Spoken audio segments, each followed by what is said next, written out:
नेताजी के निधन से इतने बेचैन थे सीएम योगी कि अखिलेश से पहले सैफई पहुंच गए। अपने पिता के निधन पर नहीं जा पाए थे सीएम योगी, लेकिन नेताजी के पास पहुंचे। अखिलेश यादव नेताजी का पार्थिव शरीर ला रहे थे और योगी पल पल फोन पर लोकेशन ले रहे थे। टोल प्लाजा और हर जिले के अधिकारियों को सीएम ने दिए थे सख्त निर्देश ताकि ना हो पार्थिव शरीर लाने में दिक्कत।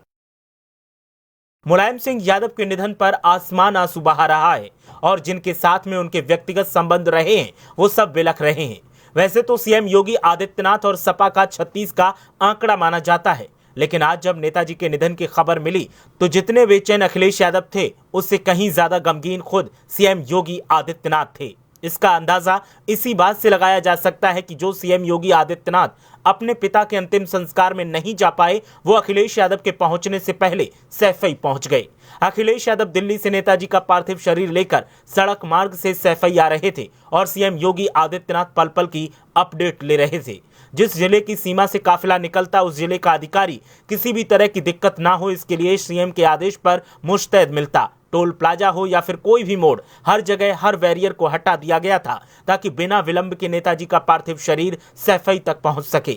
ऐसा नहीं है कि नेताजी के लिए सीएम योगी आदित्यनाथ का सम्मान आज ही दिख रहा था। जब भी नेताजी की तबीयत खराब हुई, सीएम योगी आदित्यनाथ उनसे मिलने के लिए पहुंच गए। सीएम योगी आदित्यनाथ खुद हालचाल जानने तो जाते ही थे, लेकिन अगर उन्हें व्यस्तता में वक्त नहीं मिलता था तो फोन पर नेताजी का हालचाल लेते रहते थे। सीएम योगी अखिलेश यादव के सामने जब सैफई में श्रद्धांजलि देने पहुंचे तो उनके चेहरे से दर्द साफ झलक रहा था। श्रद्धांजलि देने के बाद सीएम अखिलेश यादव के साथ कुछ बातचीत भी कर रहे थे। शायद वो उस वक्त अखिलेश यादव को संभालने के लिए बोल रहे होंगे, जबकि खुद को संभाल पाना इस घड़ी में सीएम योगी के लिए भारी पड़ रहा था। जो भी हो, हालात का सामना तो उन्हें करना ही था। सीएम योगी के इस रूप को आज जिसने भी देखा वो तारीफ भी कर रहा था और भावुक भी हो रहा था। चाहे सपा के नेता हों या फिर बीजेपी के नेता, सब नेताजी मुलायम सिंह यादव के निधन पर शोक संतप्त थे और नेताजी को याद कर सुबक रहे थे। ब्यूरो रिपोर्ट, मीडिया हलचल।